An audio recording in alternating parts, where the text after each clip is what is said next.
No, man, but you got to keep going. What am I going to do, quit? That's not an option. You got to keep on keeping on. Life's a garden, dig it? You make it work for you. You never give up, man. That's my philosophy. Hey, gardeners. Hope you're all having a great week out in your gardens. I'm venturing outside a little bit here. We just actually had some snow, but popping up out of the ground here this spring is our little Iris reticulata, or dwarf iris. They are our first little flowers coming up here for the spring. Really, really excited to get out into the garden, and these spring flowers are always your little notice that it's time to get to work. But everybody, thank you so much for being here today. We're going to be talking flower and gardens at the Seattle Flower and Garden Show with our good friend MBC joining us today. So, all right, everybody, let's get growing.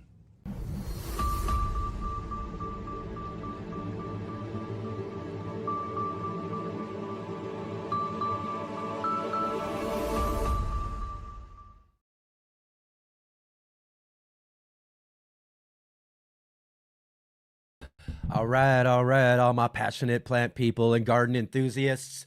It's time for the Let's Get Growing show right here on the Urban Gardener channel. I'm Enoch. I'm your host today, and we've got a really, really fun show for you here today.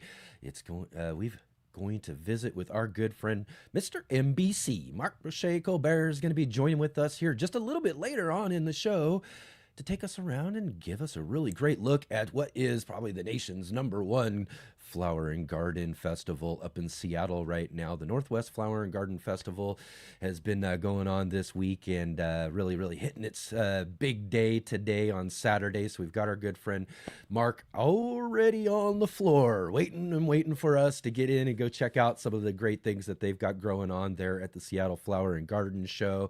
And unfortunately, as you can tell, I'm sitting here in my living room right now doing this show. I was hoping to be up there, but it's really awesome that we do got our friend again with us again this year. He did the same thing for us last year, and this year we're going to have a really great look around the show. It's really for us here, I suppose, here in the Northwest, in the West Coast, and all over the country. Like I said, this is probably one of the biggest shows in the country, and folks from all over the world, in fact, come to show up at the Seattle Flower and Garden Festival, and so I'm really excited about seeing what Marc's got for us coming up here just a little bit later on in the show.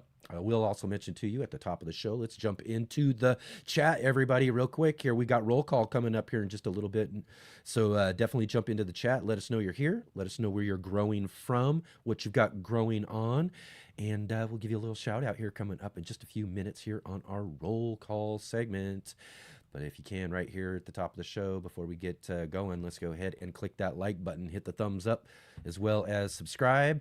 And hit the bell notification to be notified of all of our upcoming shows here on the Let's Get Growing show, and share with all of your friends. Let them know about our great show here each and every weekend. That's right, we're here every weekend as we are your 3-day gardening weekend around here on the Let's Get Growing show. We've added a show this year to the show, but again, we are here on our regular time, Saturday and Sunday, 11 a.m. Pacific, 2 p.m. Eastern, and as well to the Green Room, our new show on Monday evenings at 5 p.m. Pacific, 8 p.m. Eastern. And you'll definitely want to come and join us for that show. It's been fun. It's going really great.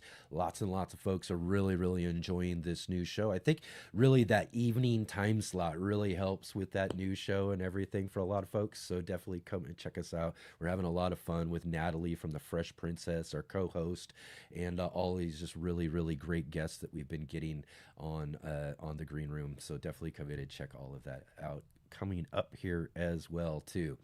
Right on. And as well, let's see here. Big, huge shout out to all of you who are watching on the replay. Thank you all so much for being here. It's always great to have you here with us. And if you can, definitely drop into our comment section. Let us know you're here. Let us know again too, like the roll call here live with the show. Let us know where you're growing from, what's growing on in your garden. Just drop in and say hi as well too if you want to. If you're new to the show, I definitely want to hear from you. So if you're new to the show, drop into the comments below. I want to hear from you for sure. And if you are here with us live right now, definitely drop in and join in the conversation. Let us know you're here. Let us know if you got any questions at all too, as well too. We'll try to drop those in if we can throughout the show. But definitely great to have you all here with us. And if you can, follow all of our links down below to all of our contributors and all of our other social media and all of that here for the Let's Get Growing show. So definitely thank you all so much for all of that. I do also want to mention, we got a lot to actually get through here at the top of this show. I know Mark's going to be anxiously waiting for us coming up here soon. But I do got to mention here real quick as well, too, because we're still in February, and our sponsor, IV Organic, every February puts on a free fruit plant scion giveaway. They've done fig cuttings and all of that in years past. They still got plenty of fig cuttings, but they also got fruit plants and all of that as well too for their giveaway here in February. So if you want to take advantage of that, definitely go over to ivorganics.com and get yourself some of that 3-in-1 plant guard that they've got, and or maybe some of their fertilizers. They've got other plants and things as well too. They got lots to shop at there at ivorganics.com. Use our promo code GROW10, GROW10, and you'll get 10% off of whatever you put into your cart. Plus, in February, you're getting some of those free plants and trees and scions and things that you can get for your garden coming up as well too. So all sorts of great deals going on right now. Definitely go and check them out and take advantage of that. Definitely take advantage of that while you can, for sure. So all right, everybody, and let's see here. I want to go ahead and just mention too as well about last week's show. If you didn't get a chance to check out last week's show, we did talk some house plants last week with Maria Falia from Growing Joy with Maria. She's got just a great podcast, Growing Joy with Maria podcast, just lots and lots of great guests that she gets as well in the whole house plant type community, you know, and lots of great tips and all of that sort of stuff. We talked all about some plant stories and those sort of things during that interview last week. You'll definitely want to go and check that out. Also, last Sunday, the Sunday edition of the show was our monthly gardening book club with our good friend, Mr. MBC. You'll see him coming up here in just a few minutes on the show here, live at the Northwest Flower and Garden Show. But last week he was joining with us as we were interviewing Willie Galloway, author of the book Veggies for Breakfast. What a great book. Veggies for Breakfast. Lots of great recipes in this book to incorporate some of those things that you're harvesting out of your garden into the most important meal of the day, breakfast. So really great book. You'll definitely want to get yourself a copy of that. Go back and check out the interview with Mark and I last week. We also announced next month's book selection, and next month's book selection is Growing an Edible Landscape with Gary Pilarczyk. Yeah, Gary was on with us just a couple weeks ago, but he'll be back here in March to talk all about his book, Growing an Edible Landscape. So again, Gary is one of those old school gardeners here on YouTube I've been learning from for years. So you'll definitely want to get yourself a copy of this book and come and join with us here on, I think it's like March 15th or 16th. I should have my dates a little bit more clear, but third Sunday of the month. You'll know for sure that we're going to be doing our monthly gardening book club. So come and check us out there. And if you didn't get a chance to, again, I mentioned the Green Room with Natalie and I on Monday. So definitely come and check that out. But this last Monday, we had on with us our good friend Paul from Guten Gardening. Yeah, he does our In the Garden segment along with David and Mr. NBC as well. So he joined with us along with Scott from New Garden Road. And we had a really fun conversation with these really cool panel conversations we're doing on the Green Room. You're definitely not going to want to miss out on that, and come check that out. Come this next Monday too. I'll mention that and tell you about all of who we got coming up there this next Monday as well too. So real quick here, I hope everybody's had a chance to jump in here for our roll call. My name is Kevin. Yeah. That is my name. Yeah. They call me Kevin. Yeah. Because that's my name. Roll call. All right, everybody. Thank you so much for being here with us today. And this is the part of the show, right at the top of the show, where we're going to take a few minutes to give you all a big, huge shout out, all of you who are joining with us and hanging out with us here on the Let's Get Growing show today. And of course, first up, we've got to thank our good friend Jay Dixon, our show facilitator, chat facilitator, and show producer. She's in the chat there, be dropping links and all that sort of stuff. If you got a channel and you want to shout out and a link dropped into the chat and you haven't had that done for a while, definitely mention that in the chat. She'll get you a link out, but keep following along throughout the show, and she'll be dropping links for other information and things as well too. So thank you, Jay, for being here. Really great to have you here with us. And as well as our good friend and other moderator, Adam Burley, joining us from Central Point. Yep, that's just right up the road from me here in Southern Oregon. It's great to have you here with us, Adam. In fact, I'm going to give you a little clue. We got a little surprise guest coming up for you here real quick in just a few minutes. So we'll be talking with him in just a minute there as well. Also, I see David in here jumping in as well too. Triple G, greetings, gardeners. Excellent. Thank you so much for being here with us, David, as well as Joe over at Muddy Puddle Farms. Good to see you, Joe. Join us from rainy Cornwall in the UK as well too. We'll see Joe coming up here as well, I think tomorrow on the show, so we'll talk about that also here just a little bit later as well. I see habitual hobbies. Excellent. Great to have you here with us. Great to see you. Awesome to have you in the chat with us here today. Darth, rainy Vancouver Island here too. Ooh, nice and rainy up there in the Pacific Northwest. Awesome. Excellent. We see MKP too. Good to see you. Thanks for jumping into the chat there with us today. We've got Rob joining us from Rob's Allotment Gardening over in the UK. Good day, Rob. Good to see you. I hope you're doing well as well. See, Darth is in there saying, I've got these little blue irises in my front yard too. Yeah, the ranunculatas, the little tiny ones, they're really cool. They're really nice. And again, they were the first ones to pop out this year. I'm surprised. I usually get some of the other ones, some of our other flowers that pop out first, but those ones were the first ones this year. So great to see those here.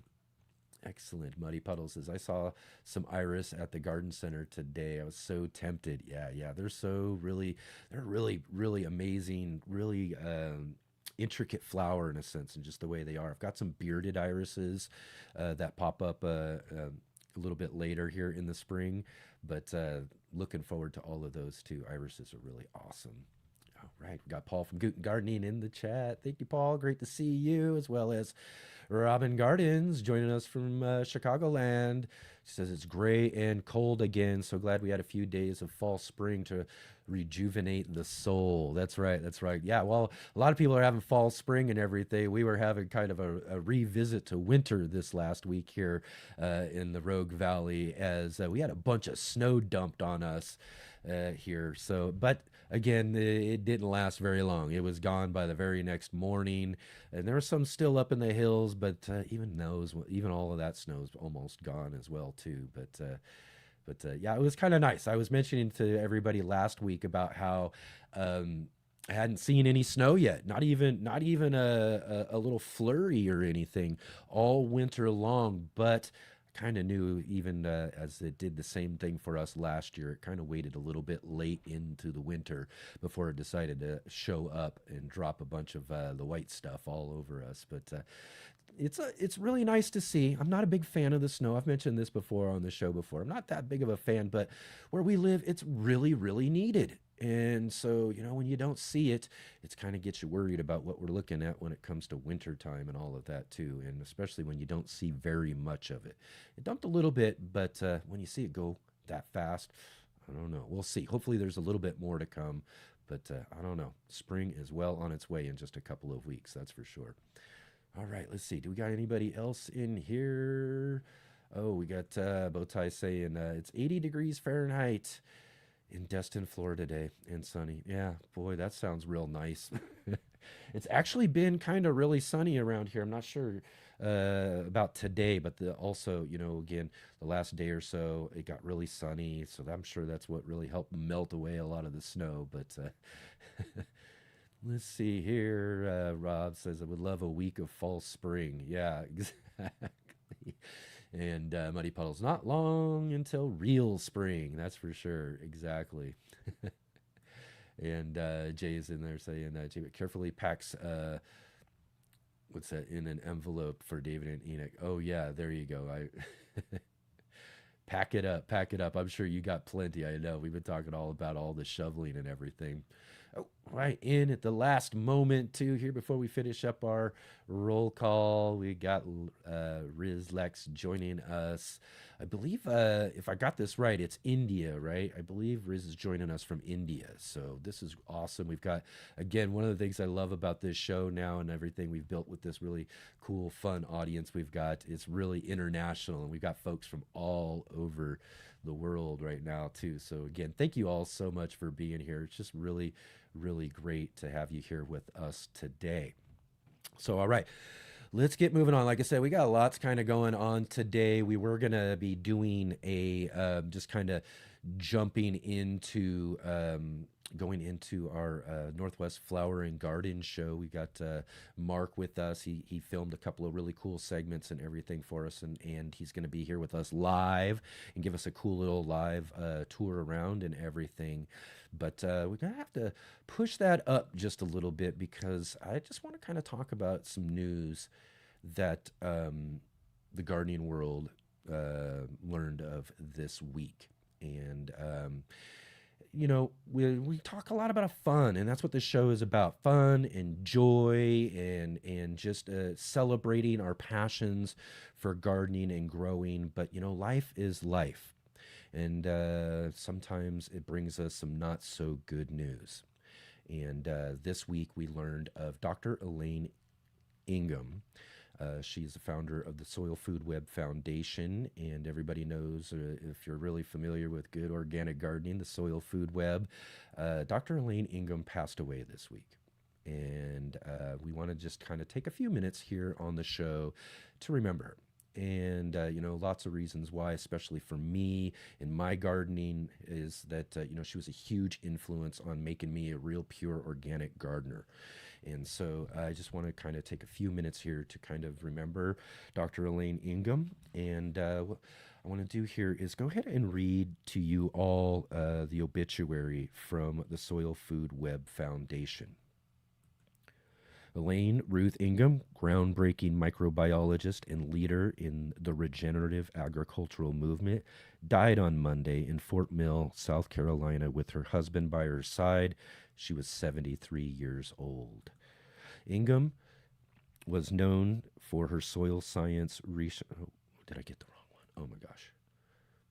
Ingham was known for her soil science research that developed the concept of the soil food web. She championed the critical role of microorganisms in building healthy, sustainable ecosystems, as well as, sorry, actually, I'm having, sustainable ecosystems as a researcher, educator, and mentor. Her pioneering studies and advocacy empowered farmers, scientists, and environmentalists worldwide to restore soil health. In addition to her paradigm-shifting research in the field of soil science, Ingham popularized the teaching of microscopy and making of compost and compost tea through business and educational endeavors that included the Soil Food Web School. She was also an energetic and easy-to-understand public speaker at the agricultural and soil ecology gatherings around the world. Ingham's work included dozens of research papers published in scientific journals in the 1980s and 1990s, brought her to an early understanding of the importance of microbiology for plant health. Her influential popular publications include the Soil Biology Primer, published by the Natural Resources Conservation Services Soil Quality Institute, with well-known image of the soil food web used by educators around the world to discuss. There we are. To discuss the role of microorganisms in soil. Ingham was born in 1952. She attended St. Olaf College, where she met her husband, the nematologist Russell Ingham, and graduated in 1974. She earned her Master's of Science in Microbiology from Texas A&M and her doctorate degree from Colorado State University.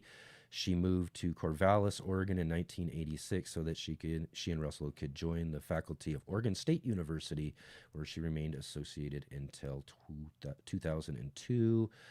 Ingham will be remembered by her many soil science and farmer students as someone who advocated for soil health and environmental and public health, who explored and remained ever fascinated by the soil's web of life. She's survived by her husband, two grandchildren, and a granddog.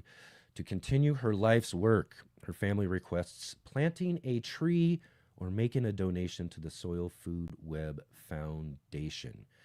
I also say, hey, go out and get a compost pile started, maybe go brew some compost tea in her memory and all of that. That's, again, too, I use, and I've talked about this before, I'm huge on compost teas. I brew up compost teas, worm teas, and all those sort of things. And those are some of the base things I use for my garden. And that is from the many years of being able, of learning from Dr. Elaine Ingham and all of that too. So again, she will be very, very missed in this community, and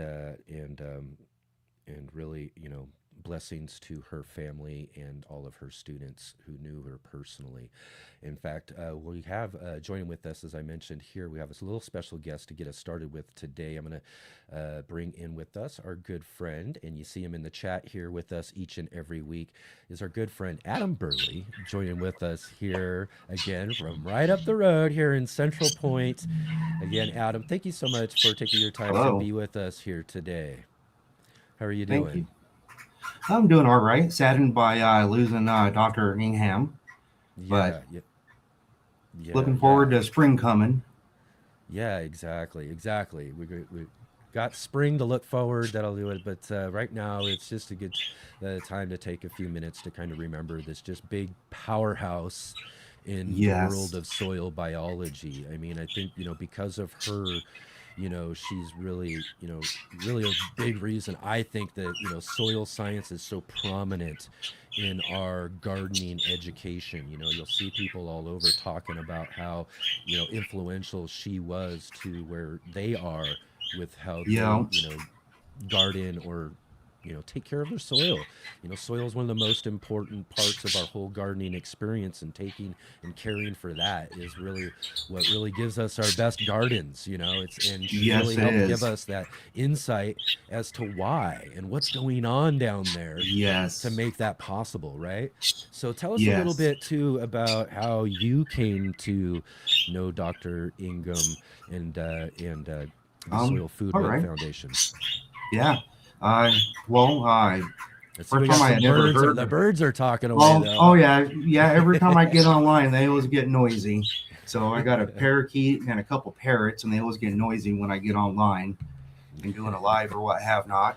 But yeah, with Dr. Ingham, my first time ever seeing her name was actually when I was reading Teaming with Microbes. Oh yes. Yep. She did a little stint for Jeff Lowenfalls in the book, and I was like, this lady sounds like she knows what she's talking about. So I started doing a little bit of research on her after I read the book, and I was like, she's the matriarch of this type of stuff, with the microbes in the soil and stuff. And yeah, just from watching all of her talks that she did and stuff like that, I found out that she had a school for the Soil Food Web and went through the courses with the Soil Food Web School, and yeah, just what she taught in that was amazing. And then they do a Skype chat room thing with the Soil Food Web School, and she was very active in there. And my first time ever, my first time coming into that Skype chat room, she, hey Adam, how's it going? This is Elaine. And I was like, oh my gosh, I was acting like a little schoolgirl because the matriarch of the Soil Food Web was talking to me. I was like, wow, this is amazing, you know? So yeah, she was a sweetheart. Just kind of in the Skype chat rooms and stuff like that, and very personable with everybody in there. And yeah, a great loss this week. Yeah, huge loss. I kind of came to know of kind of her condition a little while back ago as she's someone who's been at the top of my guest list. I mean, she's been at the top of my guest list basically since we started this show. As I put together people I really wanted to talk to in the gardening world, you know. And she was one of those first people I put it right at the top of the list. So I got to talk to Dr. Elaine Ingham, you know, about, you know, soil biology and stuff, because like I said, it's a big part. She was a huge part in teaching me about soil, which developed how I became what direction as a gardener I really went into. You know what I mean? Yeah, for sure. Yeah. And it's the same thing with me. It's just, I mean, if you've ever heard of Dr. Ingham and she didn't influence you to better your soil health, then you didn't really listen to what she was saying. That's right. Yeah, exactly. And the one thing I really like about it too, and it was mentioned here too in her obit put out by the Soil Food Web Foundation, was the key words that stuck out to me when they were describing her was easy to understand. Yes. This was huge for me, you know, because you can get into sciencey talk about a lot of stuff, and for even me, things will just start flying right over my head. Yeah.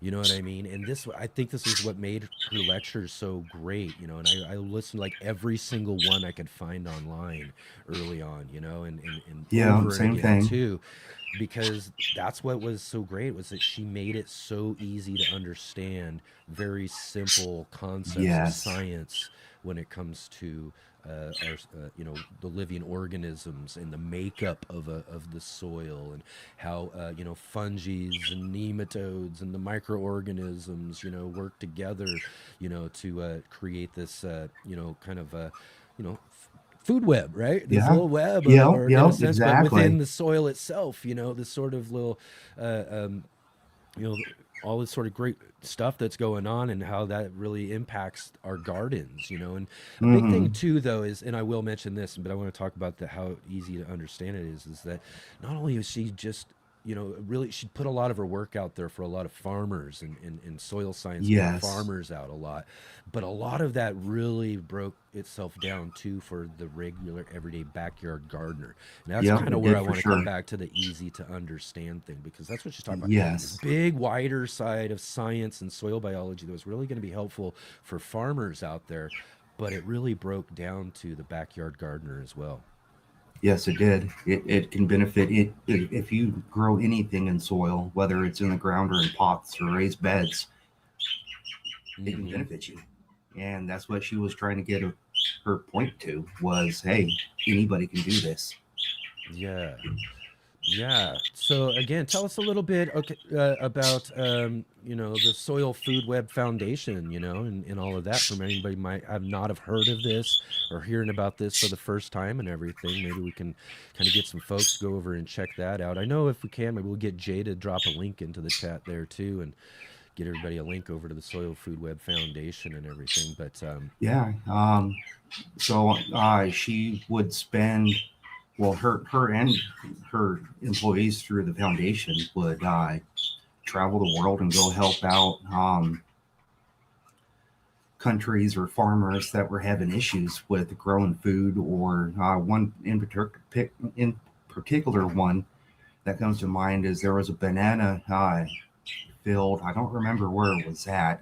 It might have been in Africa, but all all their bananas were dying, and they couldn't figure out why. And they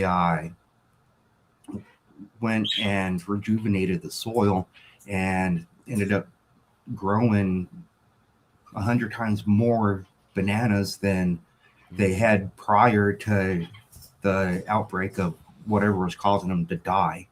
And now they're one of the most major producing banana farms in the world now, because her and her team went there and revived their soil.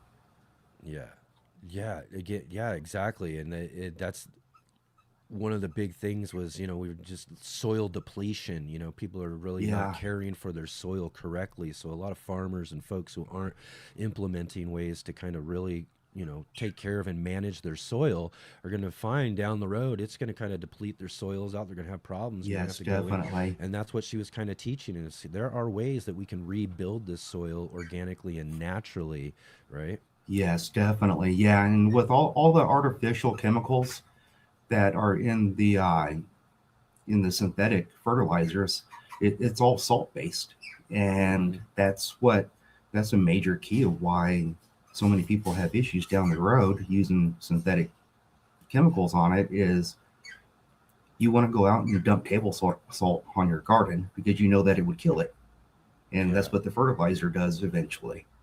So yeah, exactly. And that's so again, the remediation of that is to be utilizing really organic materials, building like you said, she's a real proponent of building good compost piles and teaching you how those compost piles work. Oh yeah. And then you get a good compost and everything like that. And with a big key I was mentioning just a little bit earlier that stuck with me was the idea of creating basically your own fertilizer and plant health stimulator in a sense, in brewing your own compost teas, right?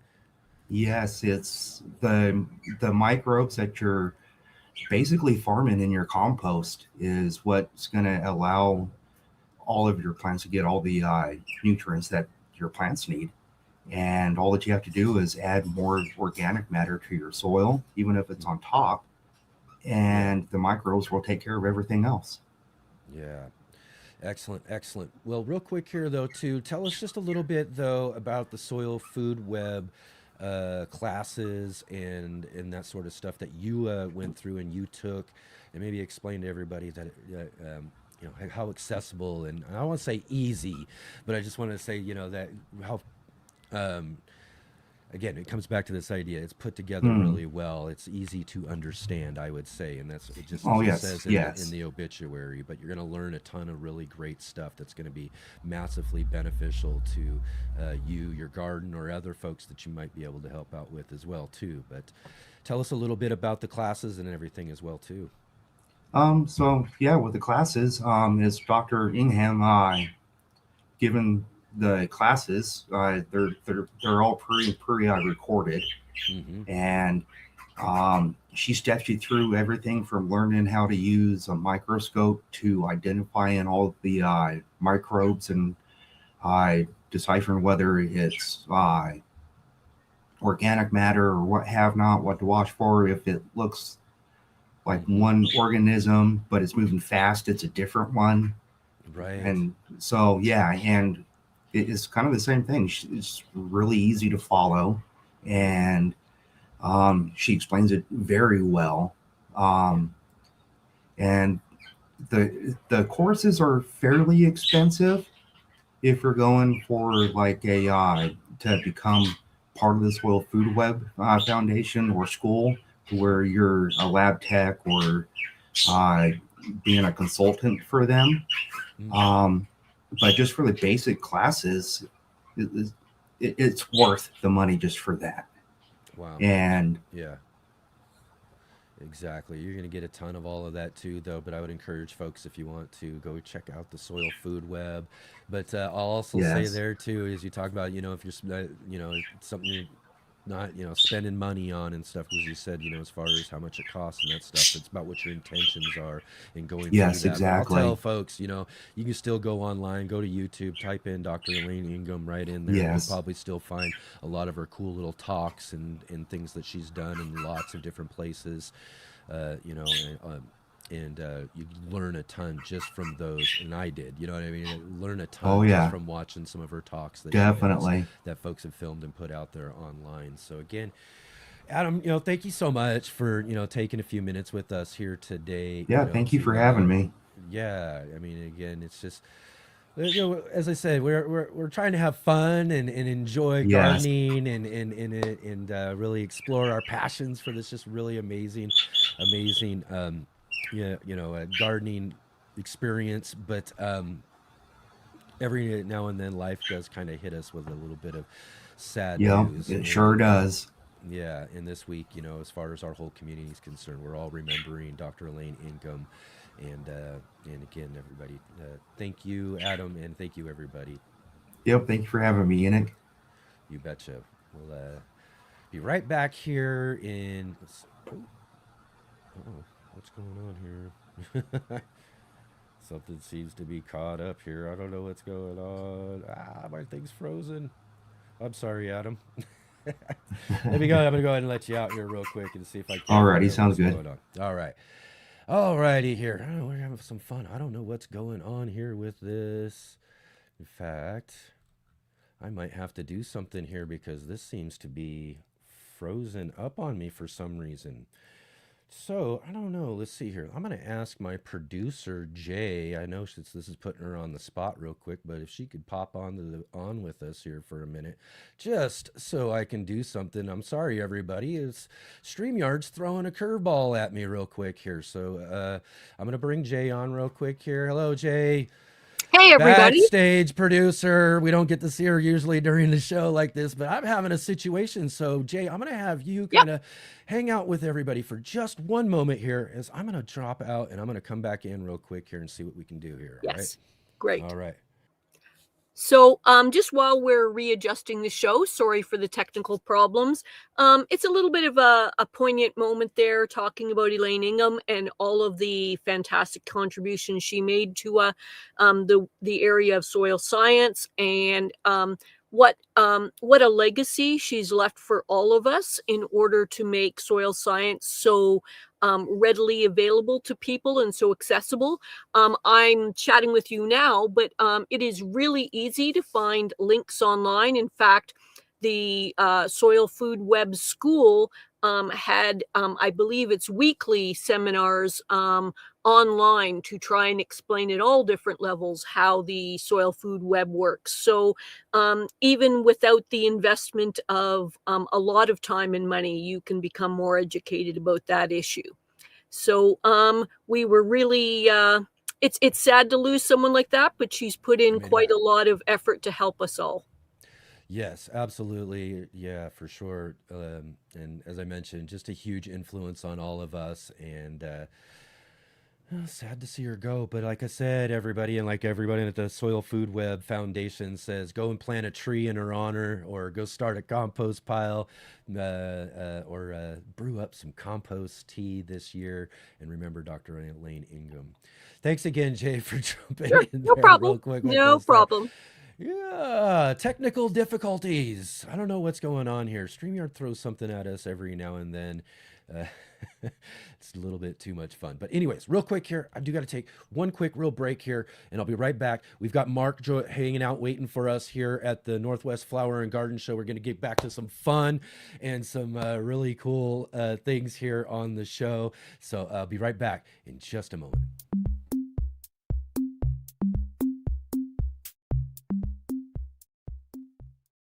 Ivory Organic was founded on the gardening concept of whitewashing, simply lightening your plants to better tolerate weather extremes, transplant shock, and so much more.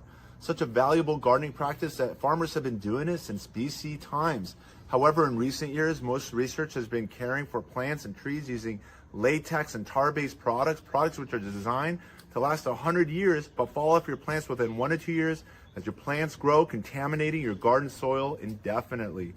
Available in colors white or more natural looking colors such as brown, green, gray, and grayish. Ivory Organic has 2 general categories of whitewash products. The 3-in-1 Plant Guard, which includes 7 natural oils including castor, cinnamon, clove, garlic, peppermint, rosemary, and spearmint, which offer insect and rodent repellent protection, and the whitewash oil-free formula. Both products also have diatomaceous earth in the base ingredients, which naturally offer some insect repellent protection too. As always, keep growing with Ivory Organics and wishing you all happy gardening.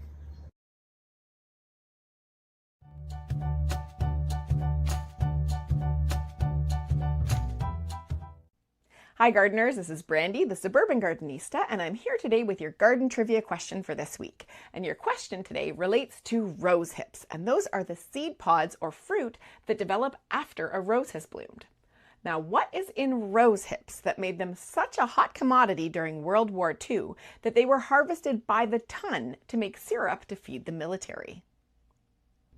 And your options are A, vitamin C, B, natural caffeine, C, iron, or D, sugar. I'll be back a little bit later in the show with the answer.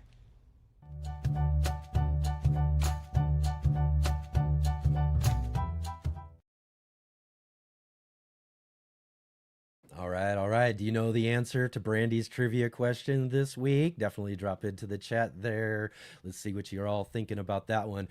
I will tell you, she got me on that one. That's as I get to put those together, I try to make my own best guess before I listen to her answer part of it all too. And she got me on that one. So let's see if you all get Brandy's garden trivia question this week as well too. And we will revisit again. Our breaks are a little bit different than we normally do on the Saturday show. This is a special show today. We will get to her answer just a little bit later towards the end of the show here as well.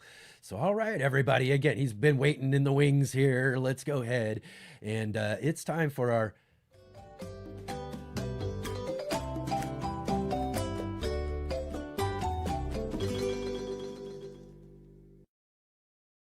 All right, here he is, live from the floor in Seattle, Washington. We've got our good I'm loving friend. life here at the Northwest Flower and Garden Show up in Seattle. It's just great to be back here yet again.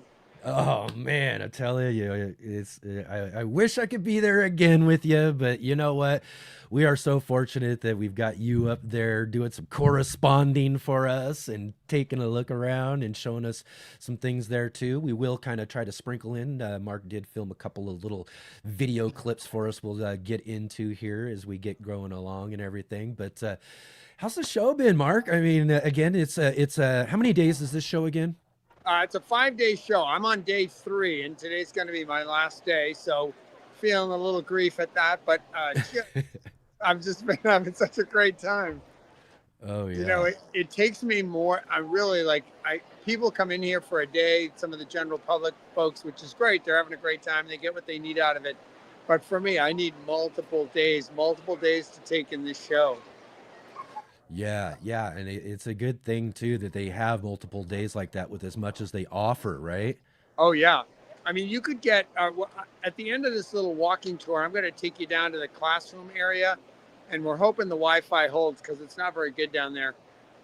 But they have simultaneous classes in 4 rooms over the whole 5 days, so you could get a complete gardener's horticultural education here for something like under $100 to come here for the 5-day pass. So it's absurd.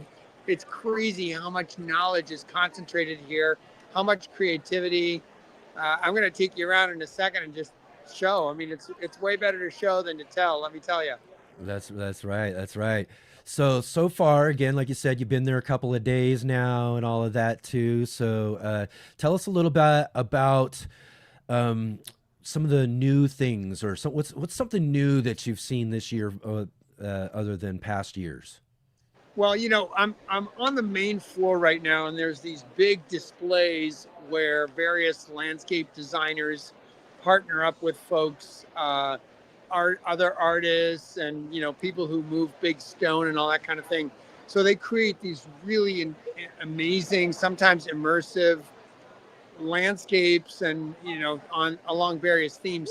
So there's always some different and new ideas.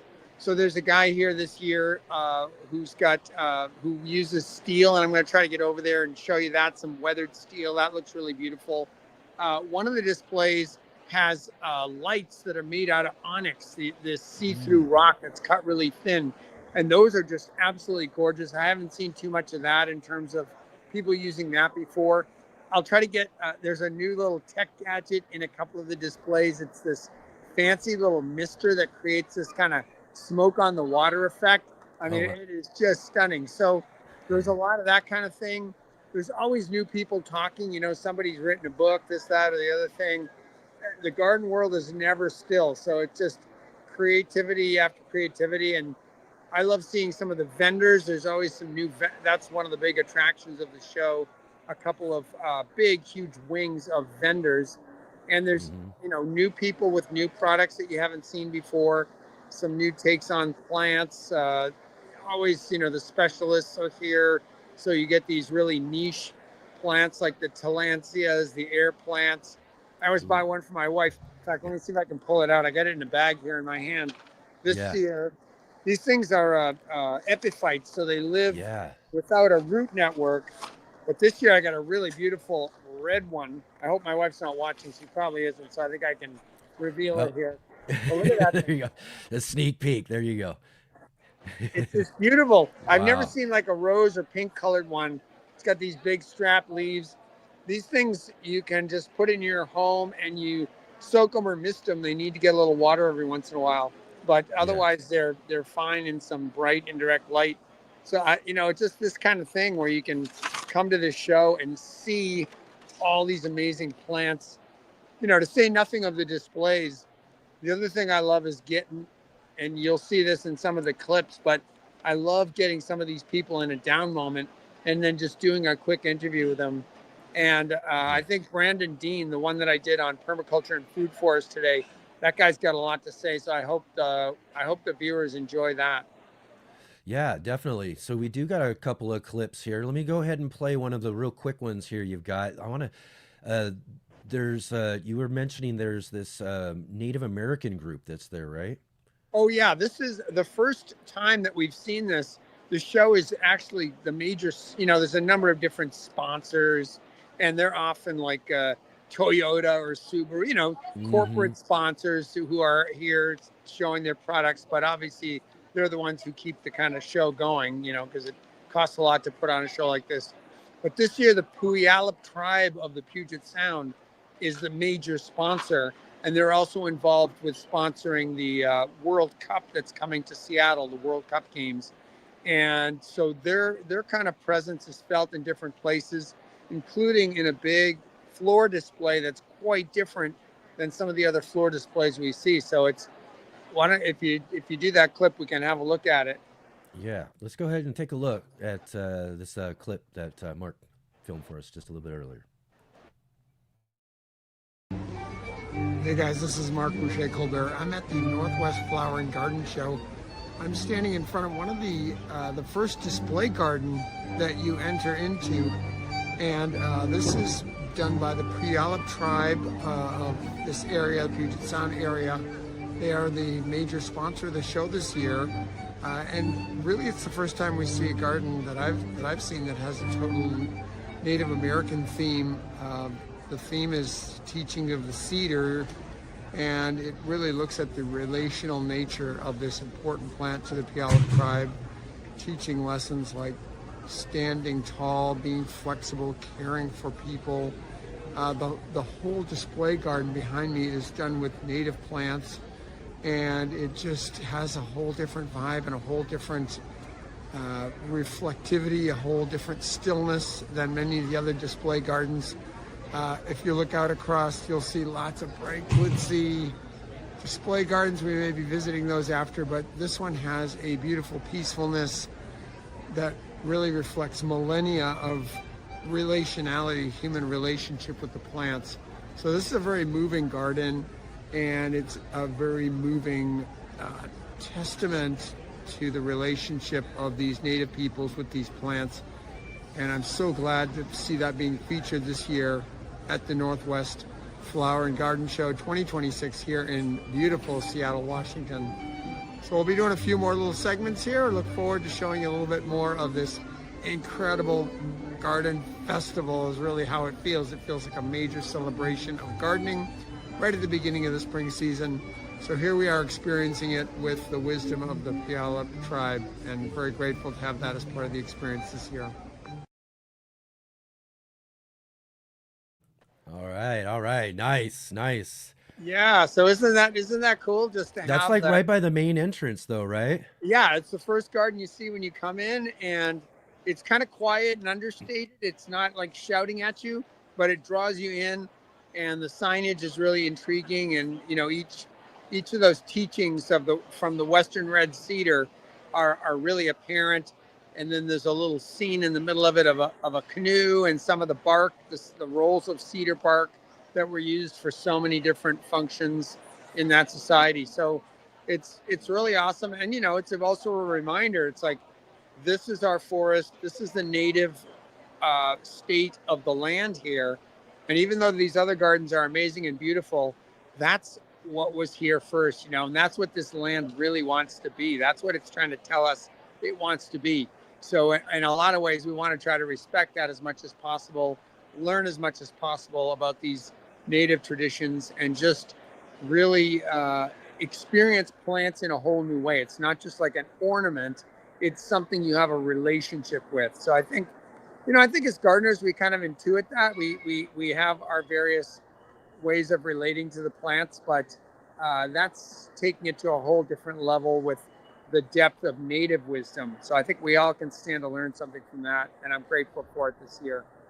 Yeah. What a great addition to the show there. We do got let's say though too, as we'll get to as we're exploring around and everything as well too, but there are all sorts of aspects of things going on there too around at the show. And I know last time I was there with you, we did stop by someone who and checked out some mushrooms, and I see you got us a great little interview with Mushroom Mark, right? Yeah, exactly. Yeah, no, that was really fun. It's part of the allure of this show is to get to talk to the vendors, because they are all experts in their field.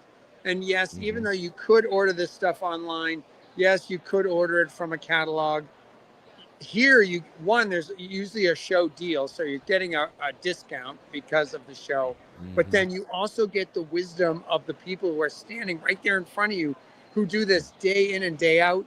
The designers. So I talked with the mushroom vendor. I've had some great conversations with the seed vendors that I bought some seed from.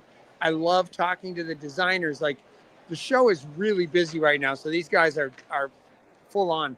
But toward the end of the day, or at the very beginning of the day, they're often just standing around with their hands in their pockets, waiting for the action to begin or end.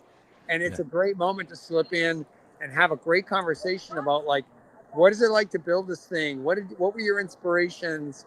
What other floor designs do you like, and why do you like them? So I learned so much from talking to these designers and the vendors. It's just a great part of the show for me. It's something you can't capture anywhere else. You can't get this number of people concentrated together. You go to a lecture, it's one person. Here you have hundreds of experts who are ready to talk to you. So it's circuit blowing. You cannot. That's why it takes me multiple days. I couldn't even exhaust the show in 5 days. Yeah, exactly. All right, well, let's go check out real quick here your conversation with Mushroom Mark. Yeah.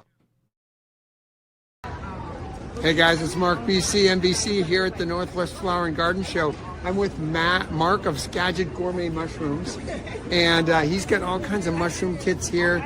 I just want to chat with you, Mark, a little bit about what do you see the role of as mushrooms in the gardener's landscape? Yeah, it's been a burgeoning market, we'll say. Yeah. I have a bunch of different options that people can incorporate mushrooms into their gardens or landscapes. Right. We sell the King Stropharia. Okay.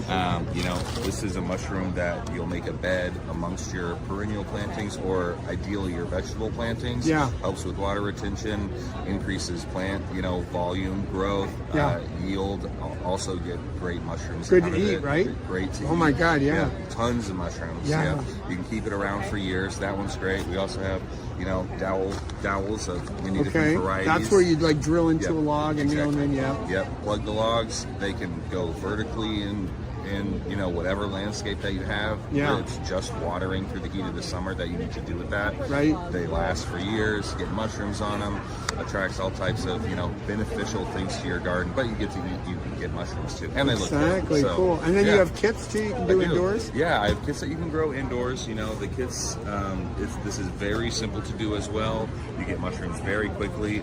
You can also incorporate these into your gardens as well. After they're done giving you mushrooms inside, yeah, just take them out of the bag, shady spot, bury them. They'll get most of their water from the soil at that point. Right. And when the temperature drops, you know, starting to go into fall, mushrooms are going to come up. My God, so cool. Well, thanks for sharing that mycological wisdom with us. Sure, man. And I've grown Kingster Fairy, and I'm coming back for some today because that's a great one. Thank you. Good luck at the show. Bye-bye. All right. See what I'm talking about? Isn't that amazing? The guy's dropping knowledge. Everything that comes out of his mouth is like a little gem that you can take to the bank. You know, it's like the mushroom knowledge is right there in that guy. He's doing it all day long. So, and we're getting it. Yeah. That's exactly why you got to take advantage of those shows, you know, to get there and not just buy something off of a shelf, right? You know, you actually get that discussion and get that insight that really is probably even 10 times more helpful than just buying something and taking it home and trying to figure it out yourself, right? Oh, absolutely. It's very customized. You know, you get the questions answered that you need answered, and coming to the show year after year, you know, you could try a plant, see if it doesn't grow well. You can come back, talk to the person who sold it to you, because they're usually the same people come year after year. So you can build. There's a bunch of vendors that I have a little relationship with now. I go to see them. I bought stuff from them. I tell them how much I like their stuff. So it's good. It's starting to feel like family now after a number of years up here. It's great. Exactly. Great. It's like, hey, there you are again. Yay. Yeah. Oh, you again. Oh, yeah. Yeah. That's right. Exactly. But I like to feature these people like on my Instagram account and such, because I think they're just doing such great work and people need to know. And, you know, some of these people like the seed sellers and the plant growers, these people are safeguarding these plants and seeds for the future. So they're doing us all a service, and we need to know about these guys. Yeah, exactly. So let's see. Let's talk about some other things that they got going there. How about? And here's the one I was going to say. Just last week we had Maria on, and we were talking all about house plants too. And this is for folks who want to get some cool, like regular, rare, even house plants. I've seen some of the rarest house plants I've ever seen in my life at that shows too. So that's another great aspect of the show too, right? You know, I'm gonna start to wander through. There's on another part of the show, there's actually a place called the House of Plants. That is like this little demo section where they have talks on houseplants. But I'm going to wander through, show you a couple of things. Yeah, let's do that. Like let's see what we can see here behind me. There's this is a lovely display. I don't know how much is really visible, but they set up entire greenhouses here. This is like a beautiful French greenhouse with a lovely curve, and it's just great. You know, they set this all up, and folks are doing this in the days prior to the show. They do all kinds of crazy stuff. They crane in huge rocks, and these guys create these displays that are just outrageous. You know, all in a matter of a couple of days. So it boggles the mind how they can do this. Like here's a guy. He's got. Let me see if I'll show you this too. He's got a beautiful stone arch there. You can see that. Nice. He's got a big picture of Mount Rainier in the background, but then all his landscape is trees and the things you'd see in a mountain environment. He's got a waterfall going through. Let's see if we can see that. Oh, you got to love the water features. I don't know. There's a lot of folks in front, but let me try to. Yeah, so you got to love the water features. But speaking of water features, let's go look at the most exciting one. I hope I can really get this. This is like a bubbler. There's this beautiful Japanese garden, and I'm going to focus in on the bubbler part. Let me know if you can see it. You can turn it around if you want. Yeah, there. Ooh, look at that. Nice. So look at that. It's this special. Turn your pond into a misting pond, huh? Oh my God. It's got a little bit of a price tag though, because some other guy's using this. He's using it as kind of a faux fire. He's got one of these things in a fire pit, and he's got some wood over it and some yellow and orange light, so it looks like a fire. but he's got the actual sticker there, and it's like a $3,000 special like humidifier that's made in Ireland. So it's like you gotta have some dough to throw down for that effect, but it's so cool. I've never seen that before, and it just makes this one particular garden totally come alive. Let me show it to you again. Yeah. Oh yeah, look at that. That's cool. I mean, it creates a very natural dynamism, like fog in the early morning or something like that. So that's one of the really cool displays that has a real, like I said, a liveliness to it. It's not just looking at stuff. It's like stuff's moving naturally in the landscape. It's cool. Yeah, awesome. Yeah, there's a lot of people in there, huh? They got lines for things. No, I can see back there.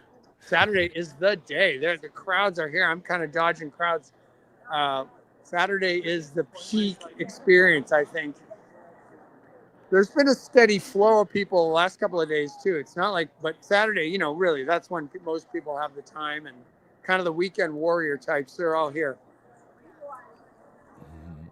I'm moving out of the big display gardens now and into the this beautiful Skybridge area. That's really one of the got a stunning architecture. I'll show you that in a second. But then they have still doing like the balcony things along the side? Yeah, they do this little thing called City Living. These little kind of vignettes. Let me show you one here.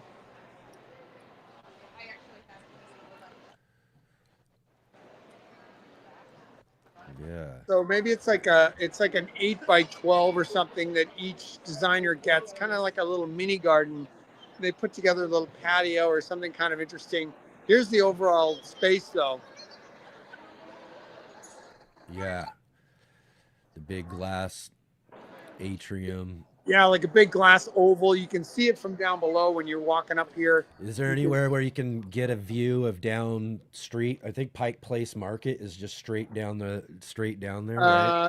Yeah, Pike Street. Let me see if I can. On the other side, maybe. I think. I can show you from the other side. We got Pike Street. I think the market is visible. It's kind of a gray day. It's a little down there, but it's kind of a cool look from that atrium and those balcony garden displays looking right down into the city, which is really kind of cool. We're about 7 blocks up, but I can see that the market sign. Let me see if you can see it. Oh, yeah, it may be down there a little ways. Yeah, it's like 7 blocks away, but it's not that far. It's still, shooting distance.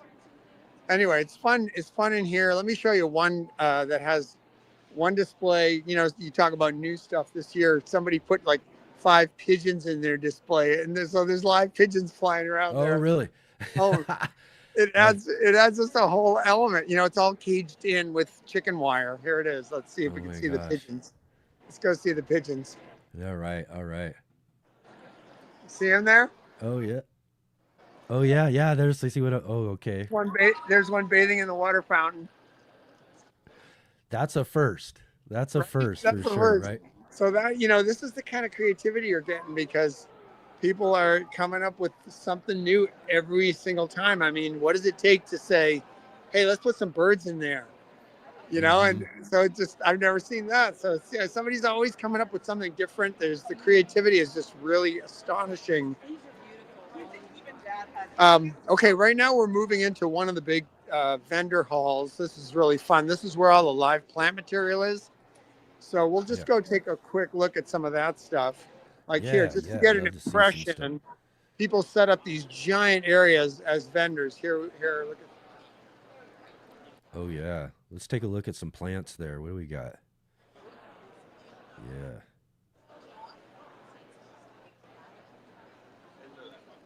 So yeah, you're going to get lots of folks like this setting up. Some people are selling like tubers and roots. Let's go check out these guys here.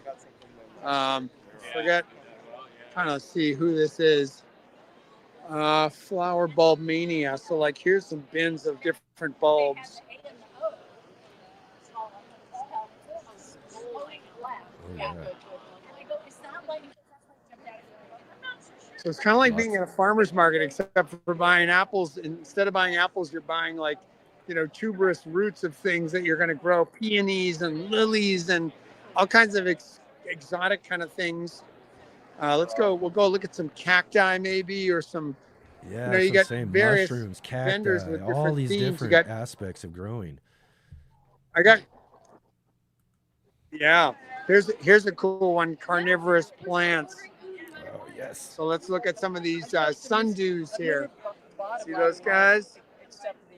I got this one time, but they all come up in my plants, and I love them. I have different ones that I really. So they got the pitcher plants, they got the Venus flytraps, they got the sundews, lots of sedums and succulents. Here's an amazing sedum and succulent thing. Okay. Yep. We can kind of see them there. I think this is the problem with having to do something in a big convention center, is the internet starts to get a little wobbly. But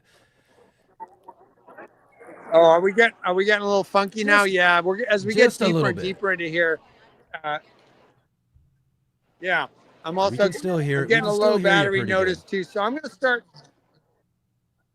Okay, I'm going to start making my way to downstairs, and we may lose connectivity going downstairs, but if we don't, I'm going to show you where people go for the lectures.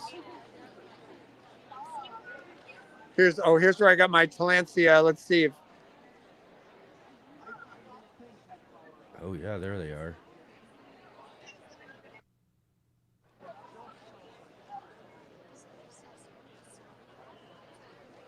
So they got some cool tillandsias there. Let's head on downstairs, though. I'm just going to flip this around and use it like a body cam so you can see what's going on as I walk down there. Yeah, there you go. Let's walk with you. Let's cruise on through the festival there. Unlike home and garden shows, I mean, we're in the section where there's a little bit of homey stuff right now, like the hot tubs in the roof, gutter kind of people. But this is mostly flower and garden related vendors, and only a couple little sections that have, well, here's the beds, there is a massage chair section. That was nice. I took a 5-minute massage. You got to take advantage of that. Oh yeah. Okay. So now look. You want to see those at any festival, right? Yeah. Now that's a much needed, because being on your feet all day. All right. Here's the seminars. We're going down. Hopefully I won't lose you. Yeah. Let's see if this works. Here we go. Down the escalator. All right. Down the escalator. How fun is this, everybody? We got 4 rooms. We got the Rainier, the Hood, the DIY, and the Adams room. These are all lecture rooms. Lectures going on simultaneously. I'll take you over to the schedule. We'll check that out a little bit. There's a bookstore here, Third Place Books, that's selling a lot of the books that people, the authors. And we'll go look at the Sunday schedule here.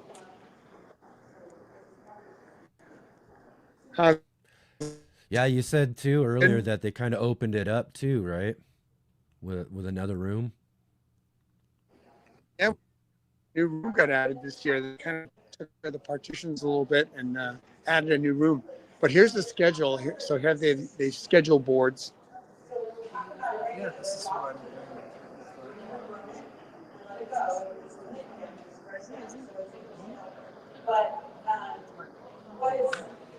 So every day you can come down and who's talking right now? Who's talking in the main room right now? In the main room, let's see, like the biggest one. What does it say on there? No, it's a little hard to figure out who's right now, but I don't know. I will say this: I went to see Dan Hinckley yesterday, who's like a 40-year botanist and plant hunter, and he's been all over the world looking for a variety. That room was, there was like hundreds of people in that. And, a celebrity like a friend of ours, Cisco Morris, he's a local celeb, a legend actually. And when he talks, same thing, room packed. Full, huh? I gave my first ever talk this year, so I was pretty happy about that. It wasn't quite a Cisco crowd, but it gives me something to tune for. Yeah, absolutely. So let's see here. Is there a door somewhere we're gonna peek in real quick of someone talking, just for a second? Yeah, okay, let me. Not.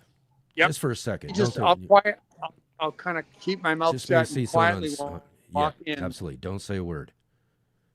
Let's go see. Yeah. Okay. One second.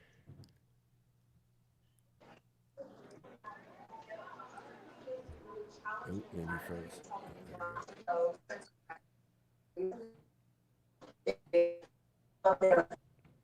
Yeah, internet's a little choppy, but let's see if we can see something here. Yeah, I'm gonna move out because you're really not supposed. They say Yeah, no cameras. Let me go back upstairs. I think my battery's about to die, so I don't want to get rudely cut off. So I'll go back upstairs where we got a little more connectivity. I'll say goodbye, and then you guys can continue on, and you can show that other clip with the let's go ahead. permaculture designer because he's really cool.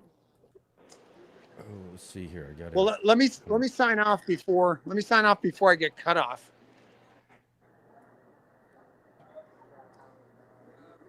All right. There we go. Yeah, I think we're better now. Yeah, that was a little choppy down there. We knew that was going to happen for sure, but no, that's like the Wi-Fi dungeon down there. One thing that's unfortunate about this location, it's an amazing location, but they do not have the internet dialed in terms of like the boosters that they need, and apparently it's a difficult. The Washington Convention Center goes underneath the I-5 in Seattle, so it's not a great place to like send signals out from, but you'd think that in this day and age, somebody could figure it out. Right.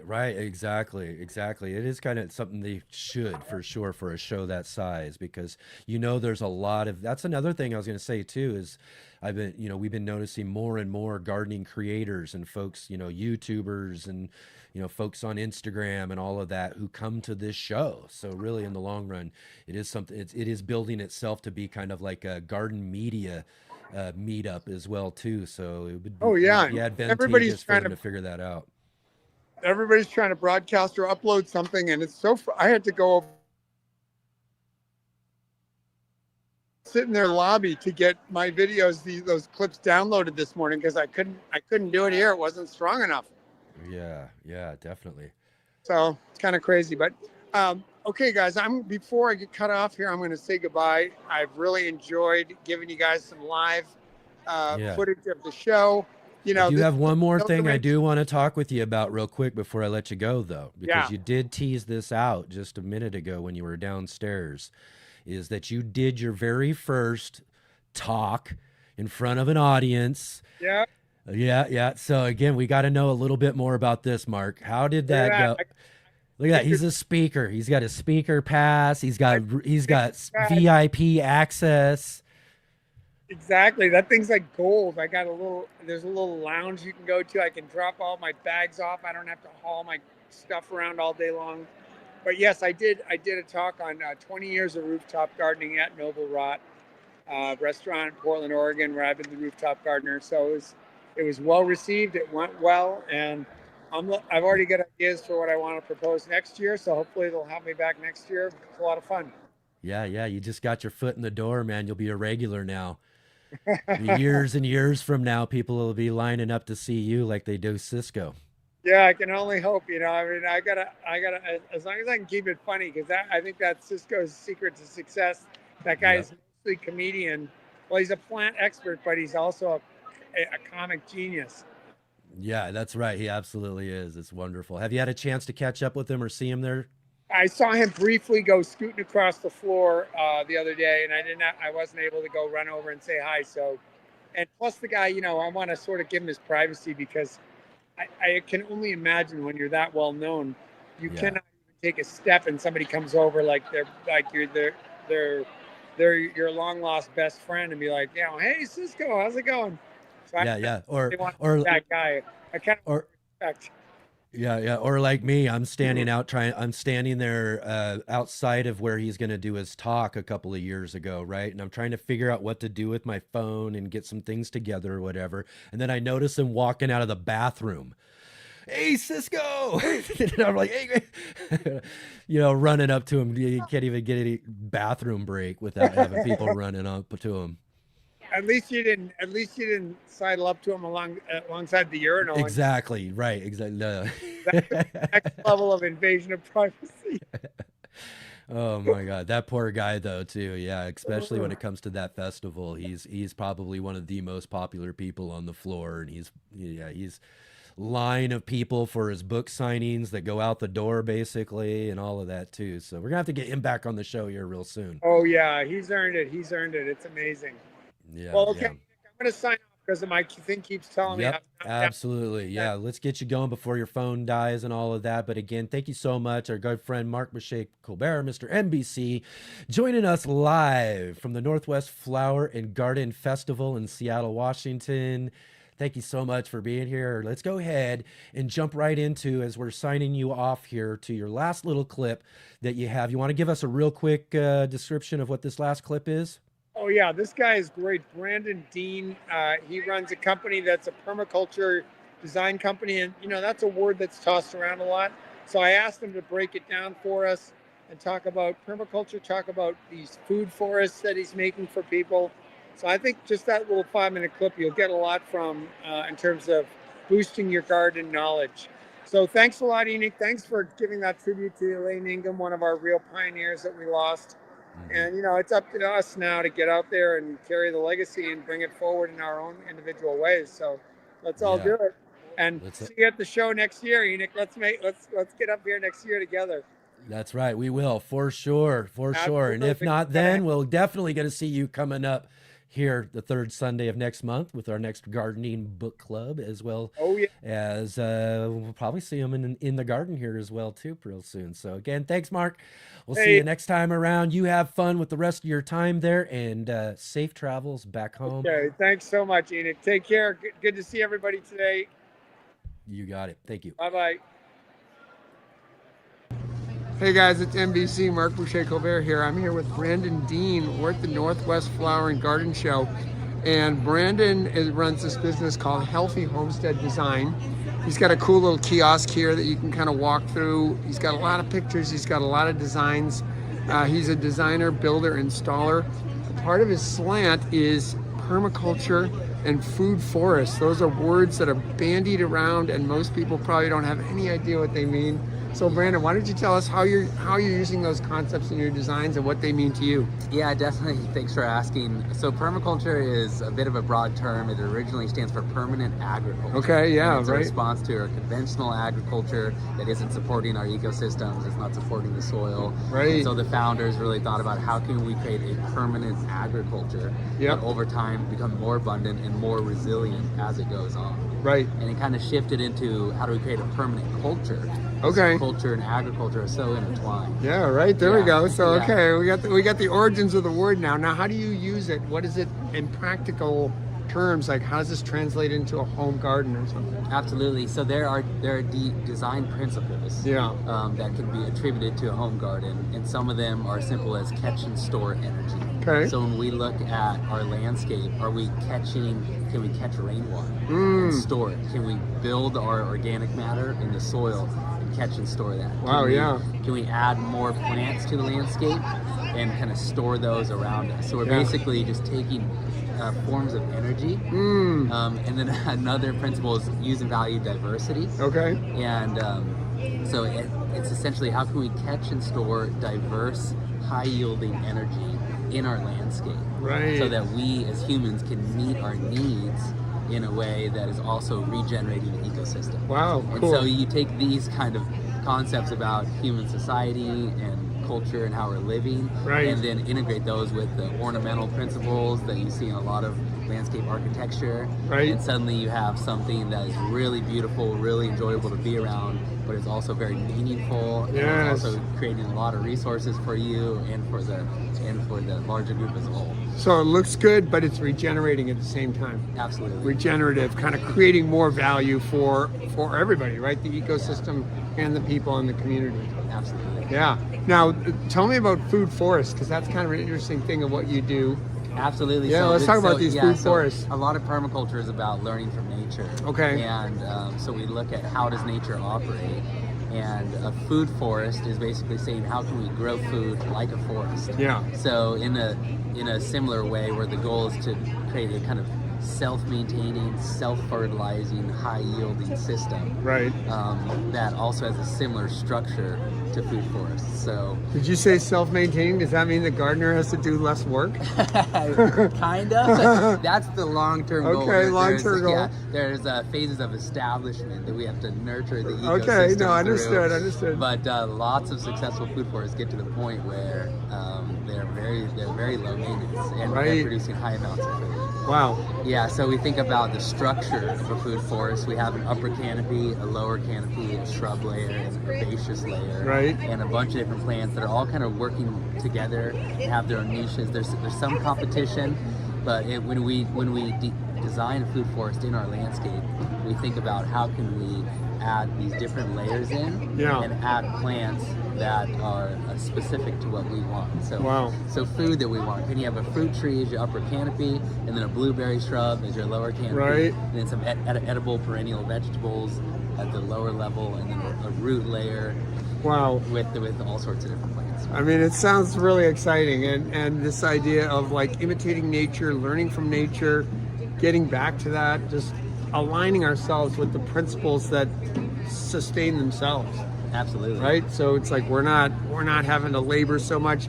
It can impact everything from watering to weeding to the harvest that we get, right, as gardeners. Absolutely. And I think 95% or more of the food that we buy in grocery store are annuals. Yeah. So they're plants that you have to save the seed and replant it every year. Right. And so it takes a lot of work, but there are perennial plants. Yes. There are literally hundreds, if not thousands, of perennial plants that are edible that most people aren't aware of. Everyone knows asparagus, rhubarb, artichoke, right, kind of the common ones that we know of. Right. But there are so many that you can plant to create this amazing, ornamental, high-yielding landscape that just comes back on its own every year with higher and higher yields. Wow. Yeah. Well, my arm's going to fall off in a minute, so I'm going to end the conversation. But what I'm going to say is, I went to start following Brandon this morning on his Instagram account, Healthy Homestead Designs. Here, right there. Let's zoom right in. And I already learned 5 or 6 things from the first 5 or 6 posts. So you got to get over there, Healthy Homestead Designs. And obviously you're working and designing in the Seattle area, right? That's right. So this is your guy. If you want to start aligning your garden more with natural principles and get higher yield as a result, come talk to Brandon Dean. Thanks, Brandon. Thanks for stopping by. Yeah, you're welcome. Thank you. Hey gardeners, thanks for tuning in to our show today. We'll be right back at it here in just a moment. I just wanted to take a second here to highlight our regular videos and features here on the Urban Gardener channel. Our weekly garden journals,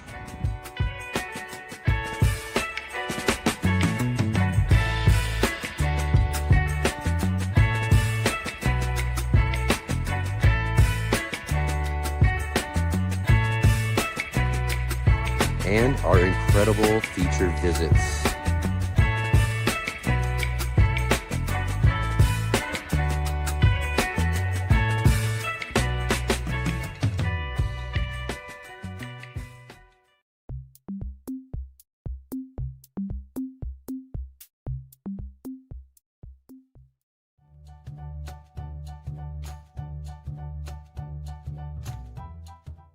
I'm back with the answer to this week's trivia question. Do you know what's in rose hips that made them so popular during World War II? The correct answer is A, vitamin C. Rose hips contain 20 to 40 times more vitamin C than oranges. During World War II, they were used as a supplement when citrus fruits were a little harder to obtain. Nowadays, they're still used for vitamin C, and in the garden, they're really pretty, provide awesome winter interest, and feed the birds over the winter. And that's your garden trivia for today. Thanks so much for playing. Enjoy the rest of the show, and be sure to pop by and say hi at the Suburban Gardenista on YouTube and Instagram, and there'll be links for you down in the description below. Thanks again, and happy gardening!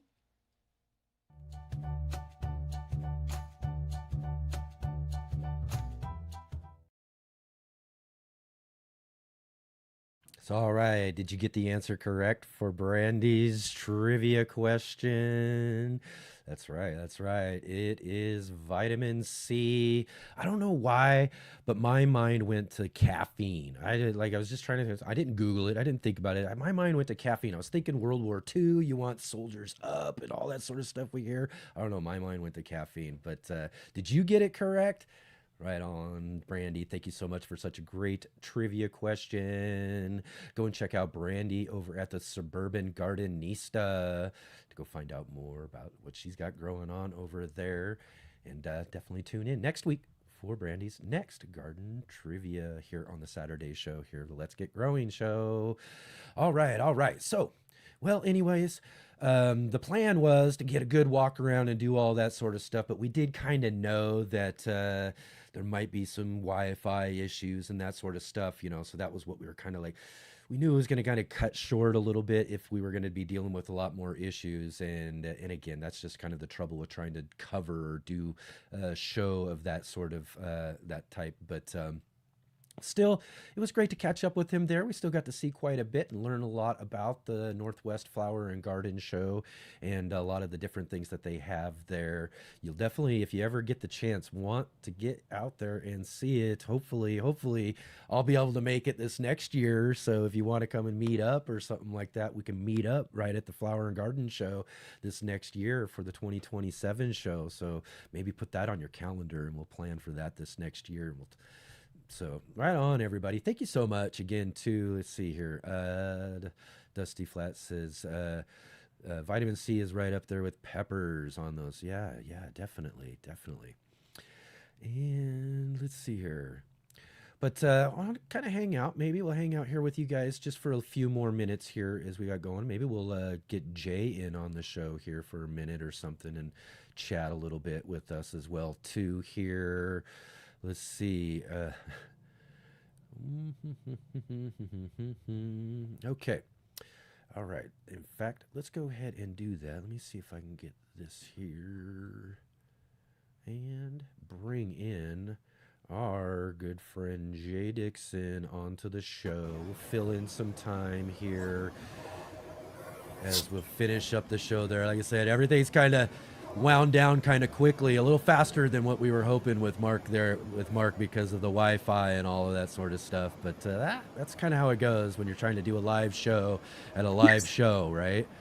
We've had difficulties in the past with people at those kinds of shows. The Wi-Fi is lesser than you would think. But this is an opportunity for me to first ever have my reaction commentary. I was so inspired by that last interview that he did. That young man, how dialed in and focused he was, and trying to make real change while being a business. I was quite inspired by what he had to say. He was a very articulate young person. Yeah, definitely. Oh, I should have made a note, and I didn't with that one. But we'll have to get his Instagram up or something there as well, too, for everybody. I'll try to get that maybe into the description of the show here afterwards. Yeah, I think there's a possibility that Shawnee might have caught the name and put it in. But if not, we will try and put it in the comments after the show. But he just came across as someone who is, I don't know how to explain, ethically motivated in business. That was like really, And I felt actually kind of energized to even have that little snippet of time that we had, seeing him. And I just wanted to kind of, have that reaction to that. It is really nice to see somebody in business, but in business for what I consider to be a plant-based person for the right reasons. And I was really pleased to see that. Yeah, it was really, really great. And again, too, good on Mark for finding us some good little interviews there too. Mushroom Mark was really good too, to learn a little bit about mushrooms, and then of course getting to check out the opening of the show there with that Native American display. I really like that. Yes, and we're still dialing in how we can do it when there's a show that we want to be at, but the Wi-Fi isn't that great. And I really like the way that Mark chose to do it, where he pre-recorded some segments and sent, I think there was about 3 of them to us. I think that kind of worked out better, so that when the Wi-Fi was a little bit wobbly, we still had something really solid to present. And I'd love to hear from some people in the audience about how they feel about us doing it in that way. So it means half of it live, half of it kind of pre-recorded, as our way of kind of compensating for wobbly Wi-Fi, and what people felt about that. Yeah, definitely. And Serena was in there asking just a little bit ago too, where does Marc Boucher-Colbert live? Well, Marc Boucher-Colbert lives in Portland. So he's just a bit south, about 5 hours or more south of the Seattle area there. Yeah. So, Mm-hmm. so yeah. Oh, and then Bowtie here. This is David saying, yeah, he had problems in the Hawaii appearances for the Memorial Cemetery. I was helping facilitate on his channel, and yeah. Yeah. That's the problem. You'd think connections would be pretty solid by these days and everything, but still, it's still something you got to kind of deal with if you want to try to show something from a live location somewhere. These garden shows, or like David said, somewhere, and he was at the cemetery in Hawaii and everything, and it still had a little, but still, you know what? It's great to get those kind of viewpoints anyways. I appreciate it, and still got quite a bit from what he was able to show us anyways. So it's good to have that kind of live presence. But hopefully, and this is the thing we didn't quite get worked out this year, is we were trying to get done and everything, was to get up there ourselves as a show. Yes. So, and I do know, and I've looked into and researched that if we get up there and we get a table and we get a show and get a set and all that sort of stuff up, they do have wired connections for us. So we can get all wired in and be able to do things live from that show. So we will work our hardest to make sure that we're there for the next show this next year for sure. Yes. Now, since you happen to have me on, excuse me while I kind of push things forward a little bit, but I'm going to kind of get people to focus on tomorrow, because tomorrow I am the guest host. I am stepping in, and I will be having as my guest Joe from Muddy Puddles Farm. So I'm really hoping we have a nice turnout. Maybe people have some specific questions they have in mind. The main interesting thing about Joe is that she is doing a very innovative experiment, you might say, where she is going to be trying to grow, harvest, eat as much as possible from her farm, independent of anything else. She is allowing for a little bit of barter trade, but she is looking at stepping away from the retail market as much as possible and actually doing as full on as she can to create a sustainable, growing, harvesting, living project. And wow, it's so easy to say, but when you actually just kind of stop and go, how did I put that recipe together? Or what would I do this? The amount of planning and work involved is staggering. Like just, So I'm sure there's going to be some bumps in the roads for her, but it's actually going to be relatively soon that she's going to start with that. So I just wanted to try and draw people's attention to the idea that we will be meeting up tomorrow. We're sending Enoch away. He's going to go away from us for a little while, have a little mini break, and we're going to every now and then.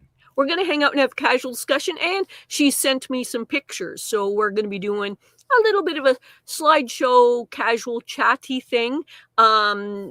People can ask her questions, but perhaps maybe even some of you can come up with ideas of things that she could be doing to better prepare for her sustainability experiment. And we would, if any of you have any positive suggestions for her, that would be really great too.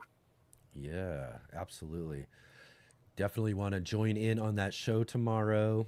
Again, I won't be here. Jay's going to be your host. You get to hang out, have a great chat with Joe. talk all about what she's got growing on with this cool challenge that she's doing on her farm there. And again, I'm really excited about seeing how this, kind of works out. But, the fun thing is we got Joe with us here, along with us each and every week in the chat, so we should kind of take us along throughout the growing season and find out how well this works out for her. I noticed that there's an interesting comment I'm going to throw up here. Whoops, sorry. This one here. Bowtie saying, "Oh, yay, another mutiny show." That's right. So that's a takeover. Yes. You got to do that. It's great that we've had this kind of change in how we've gone from what we used to do in the days of just when I take a day off, all I do is put up the show there and let you guys just hang out in the chat. And it's basically one of those old school chat rooms that we used to do back in the day, in the early internet days, Yep.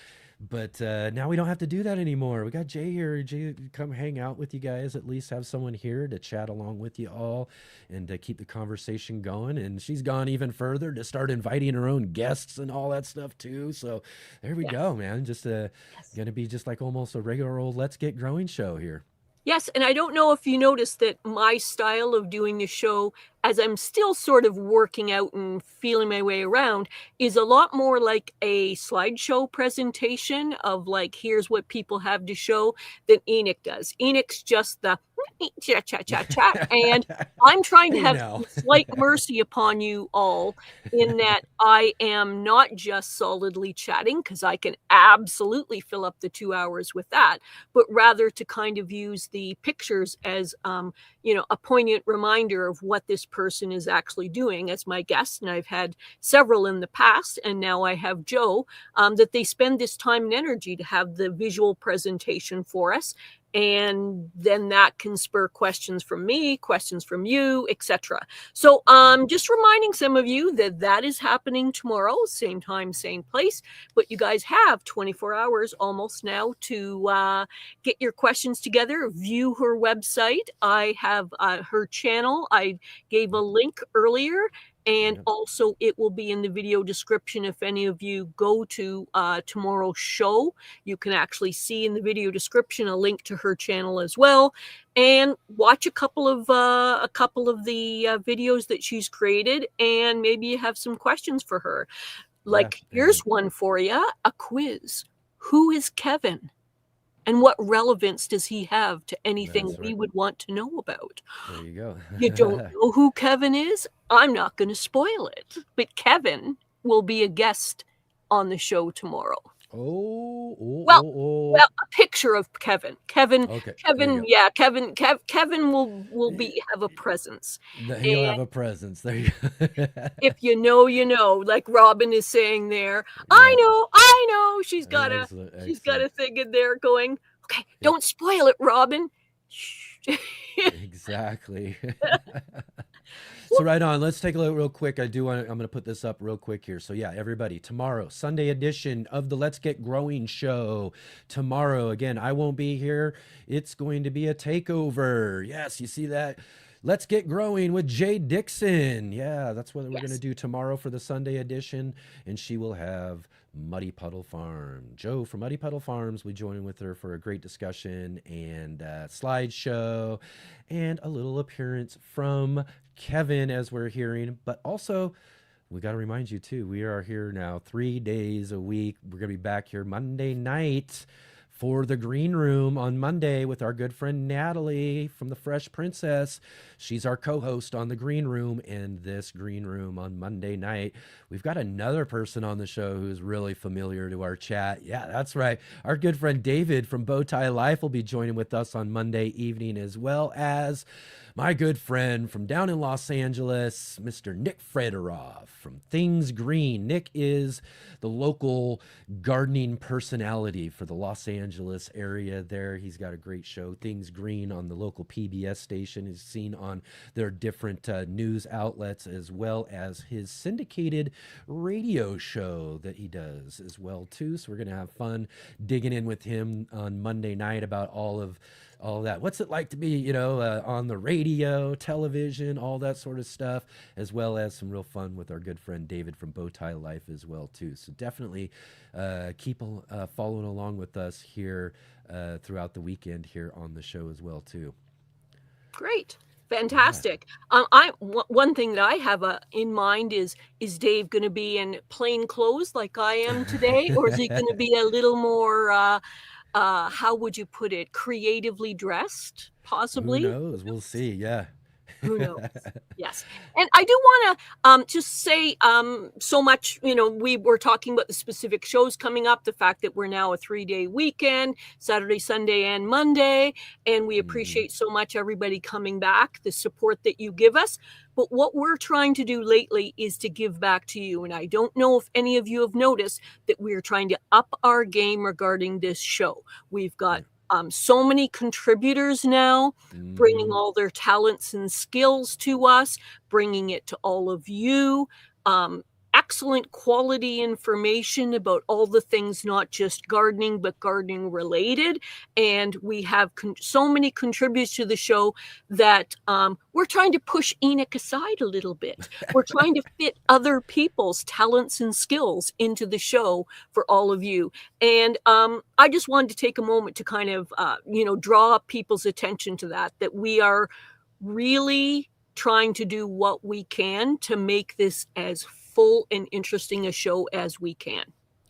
Yeah, that's been kind of my goal since the very beginning when I thought of this idea, was like, how can we organize and put something together that's just really, really community oriented, you know? And that was one of the big things is, you know, we originally started with some ideas and some things, but it took a while to kind of work into some of them. But now look at all the amazing people we have contributing to this show. From what we just saw earlier, Brandy with her trivia. I mean, just doing a fantastic job with the trivia segment. I'm so just pleased with what she's been bringing to that. Of course, we've been seeing David from Bowtie Life in the chat, and Paul from Guten Gardening, he's in the chat.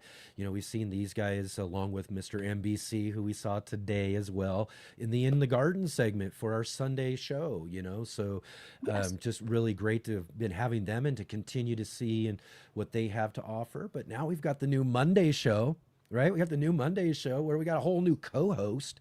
Right, we got Natalie from the Fresh Princess coming in and co-hosting and taking a big swing at hosting the show and doing all that sort of stuff and doing a fantastic job at doing it. You guys, if you haven't seen the new Monday show, The Green Room, you got to see Natalie's lightning round that we get all of our guests started out with and everything. That is just so much fun, really great deal. And then we've got a whole new segment too. We've got a whole new segment on the Monday show called Grow What You Eat that we had Shawnee from Shawnee Grows put together, and along with Robin from Robin Gardens and Katrina over at Sow and Tear putting together just a really great. We've been able to see all three of them now on this segment and what they're going to be bringing to the segment, and it's superstar when it comes down to it.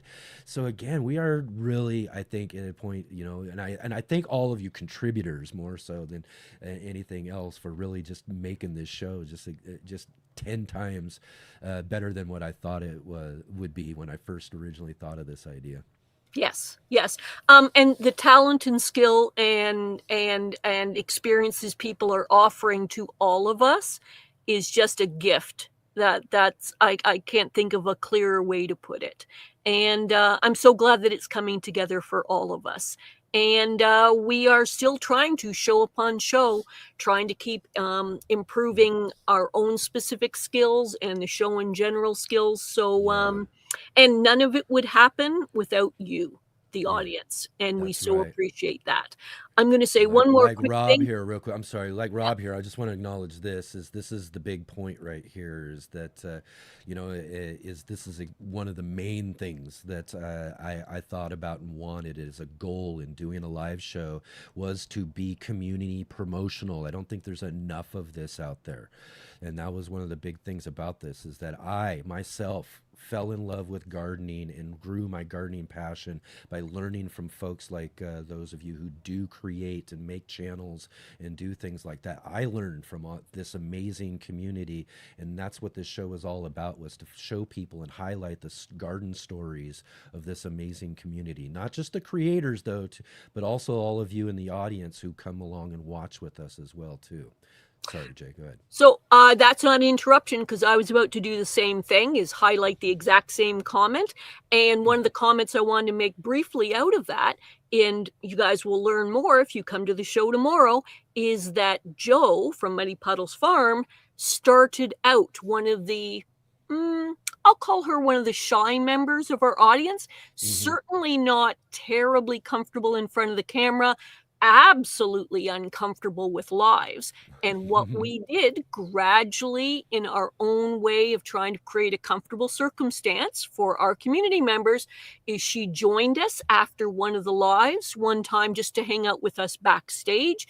Then she chose to be a contributor for a short time on one of our community shows for a short while. And because we did not bite, she felt comfortable enough that she started doing lives herself. And every live show that she now does on her own channel, she's gaining skills and getting better and better. And she was a guest on another channel, I think about a week ago or so. She was on Diva in the Dirt, and now she's going to be returning to us as our guest, as our main feature. So that was since around Christmas time that she went from, I don't know if I can do this, to all of that. Yes. Since then. Now, I'm not pushing anybody else, but I'm just saying gradually, as part of our community orientation, we're trying to make it more and more comfortable for you to grow as individuals and grow within our community. And she's an example of that. Yeah, yeah. And it ain't just you small time creators out there either.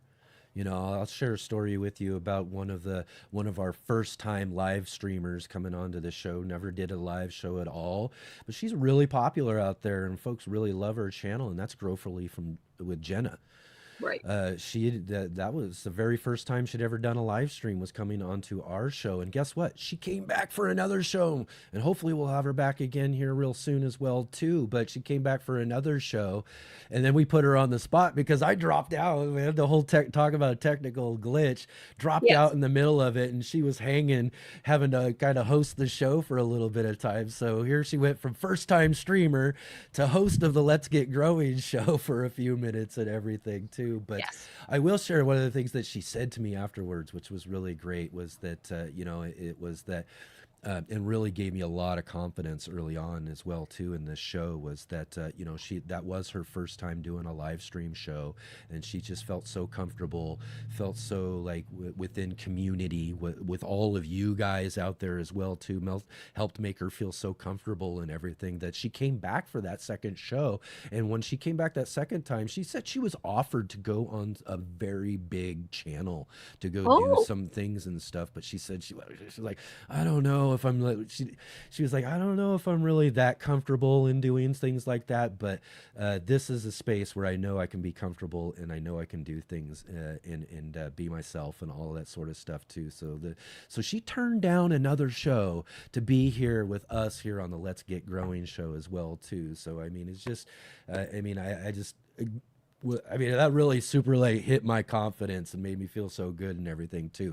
So again, I'll let all of you smaller creators out there who might be a little thinking or whatever too, is that even if she can do it as a bigger, larger channel and a bigger creator like that, I think that's great for everybody else as well. Yeah. And like I say, we're growing as best we can for all of you. Grow along with us. Some of our contributors were people who were not so comfortable with different things, and they're growing along with us as well. And love it. Just love it. Just love it. Success is there for all of us in our own ways, and we want to be supports for you as best we can. I'm going to leave off because I can chat us right through till dark. But I want to thank all of you. urge you to definitely show up tomorrow. Don't leave us yet, because Enoch's going to forward promote some of the shows that we're going to have, like tomorrow's. Who you really want to come and see. And I will leave you with that, okay? Excellent, excellent, Jay. Thanks for jumping in with us. And I was just going to say as well, too, we did totally forget to bring you in with your little bumper. So let's go ahead and take you out with our little bumper as well, too. But okay, great. Definitely excellent. Thank you. Oh, there we go. And we'll see you tomorrow. Okay.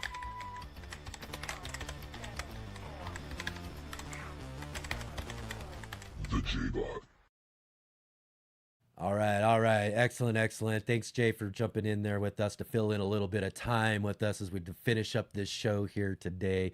Just a couple of other things as well, too, as she mentioned about shows coming up. We did kind of talk about what's happening for the rest of the week. Of course, tomorrow, Jay is going to be on the show with Muddy Puddle Farms and Joe, like I mentioned. And then Monday night, we're going to have our friend David with us, along with Natalie from The Fresh Princess, our co-host, and Nick Federoff from Things Green. So this is going to be a great, fun green room on Monday night. Definitely come and join with us then. But we also will be back here next week. And with 3 days like this, it's so hard to like kind of translate. We got so many things to kind of promote and show and everything like that. But we've got, as Jay said, been putting things together and really putting together some really great shows, adding more, doing more, and all of that as much as that we can. But this next Saturday on the show, we're back at it here again on the Let's Get Growing show next Saturday with our good friend Nate Murray from Garden Like a Viking. Yep, Nate Murray is going to join back with us from Garden Like a Viking, and we'll have with us the Hobby Homestead joining us for our Are You Following Me segment. And yeah, it's going to be great to have Nate back onto the show. I will let everybody know next Saturday, Nate and I have it set up to where we're going to do a double header.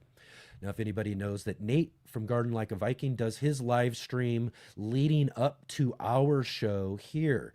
So he probably ends his live stream maybe about 20 minutes or so before our show starts. So I'm going to be over on Garden Like a Viking next Saturday. So you can come and join with me over at Garden Like a Viking next Saturday and come and check out the chat over there with Nate and I. And then after that show finishes up, we'll all wander over here for another Let's Get Growing show where we'll interview Nate on our show, along with getting to meet the Hobby Homestead as well too. So it's going to be a great show next Saturday. You won't want to miss out on that, as well as the Garden Like a Viking pre-show, we'll call it. It will be our pre-show on the Garden Like a Viking live stream. So that's going to be a really fun weekend. I really have to get myself together for all of that too. It's going to be a lot of sitting in this chair for a while. But I'm going to have fun with it. It's going to be great. I can't wait to go hang out with everybody over on his channel and then with all of you guys here as well too. Now, what I got to let you guys know, next Sunday is a big show for us. Big in the sense that it's, again, our Sunday edition of the show. It's a big one because this next Sunday, on the Sunday edition of the show, it is a show anniversary. That's right. Let's Get Growing turns 200 next Sunday. Yes, that's right. Next Sunday will be the Let's Get Growing show's 200th show. And as you saw there on our promo, that's right, we're going to have our good friend Wendy Fan with us. Wendy was our very first guest on this show, very first guest, and she's been here on a couple of other shows as well, but she was here for our 100th show, and now she'll be back again here this next Sunday to celebrate with us our 200th show here on the Let's Get Growing show. Can you believe that? 200 shows. And that's really too, and we've only done 5 green rooms, so that's 200 shows with only 5 green rooms. So that's a lot of shows that we've been doing over the years.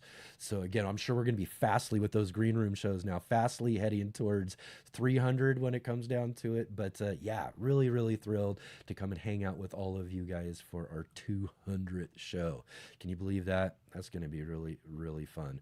And then again, too, like I said, there's the green room on Monday, next Monday, the green room we're going to have with us here on the show, along with our good friend Natalie from the Fresh Princess. We're going to have Habitual Hobbies, who we see in the chat, as well as G Mama Grows. And here's a couple of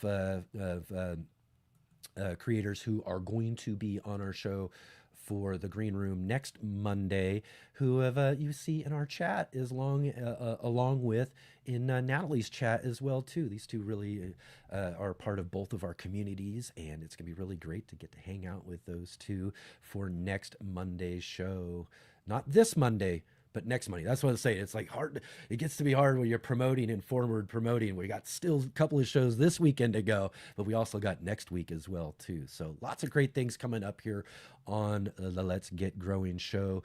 I will mention to everybody one more time though too here on the show, or I say one more time, but I'm going to keep mentioning it too as well, because I want to see these pictures. I want to see what you got growing on in your gardens. Let's get some snapshots of the week from you folks out there who are growing. I know you got stuff going on in the gardens out there, things that are popping up like my little irises I showed you at the very beginning of the show.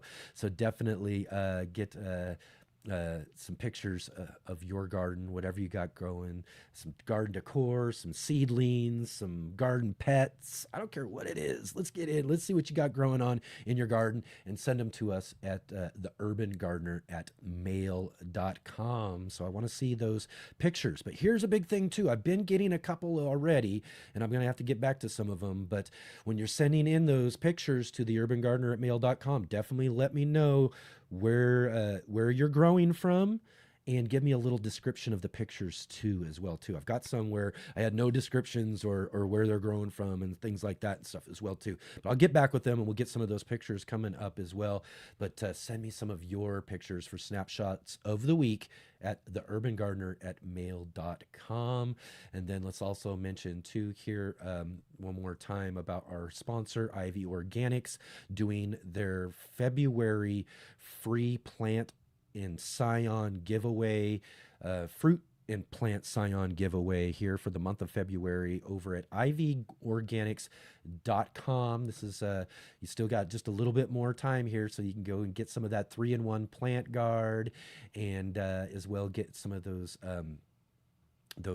free plant scions. And if you use our promo code over at ivyorganics.com, GROW10, you'll also get 10% off of your order as well too. So 10% off, some freebies, and some 3-in-1 plant guard for your garden. Man, that's such a great deal. You won't want to miss out on that. So definitely go and check that out as well too. And yeah, take advantage of that. And again, everybody, thank you so much for being here. I also want to mention too, and I know that again, thank you all for all that you've done in helping making this show really, really great, and all of that too. I did want to mention, and I've got to start mentioning this more. I did lead up to this year, and I do got to start getting this put there into our conversation just a little bit more too. So I'm working its way into it. I'm starting to get a little bit more comfortable, but yeah, let's go ahead and if you have any ability to at all to, if you can, shows like this got budgets, things cost. There's so much more as it comes down to it, but I'd love to be able to keep bringing more and more great content, and also building and expanding out and doing even more with this show.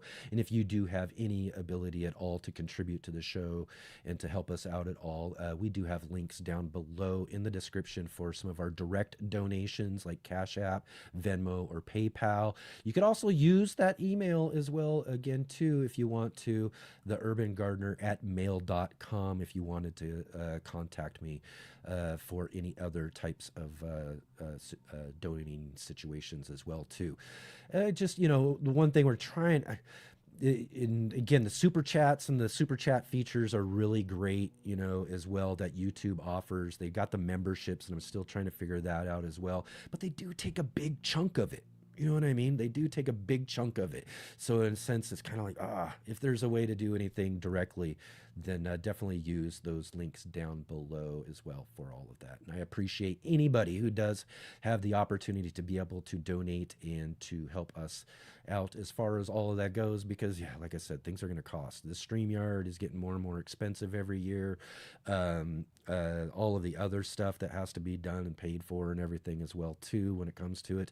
But it's really great. But I don't want anybody who can't to feel guilty or bad or anything about that, because it's really not my intention to have a pay-for show when it comes down to it.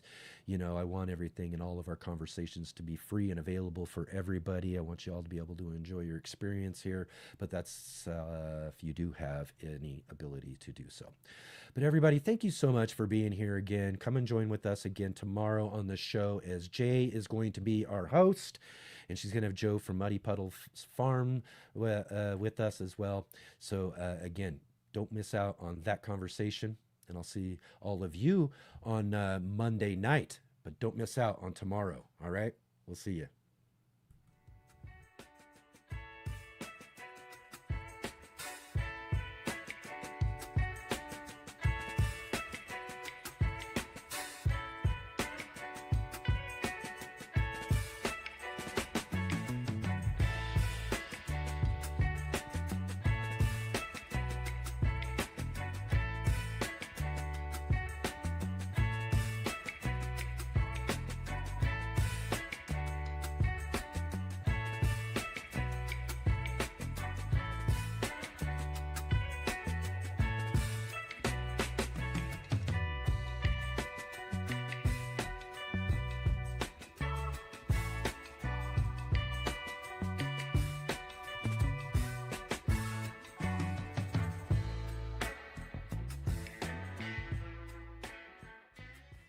This is the ugliest plant in the world, but I love it.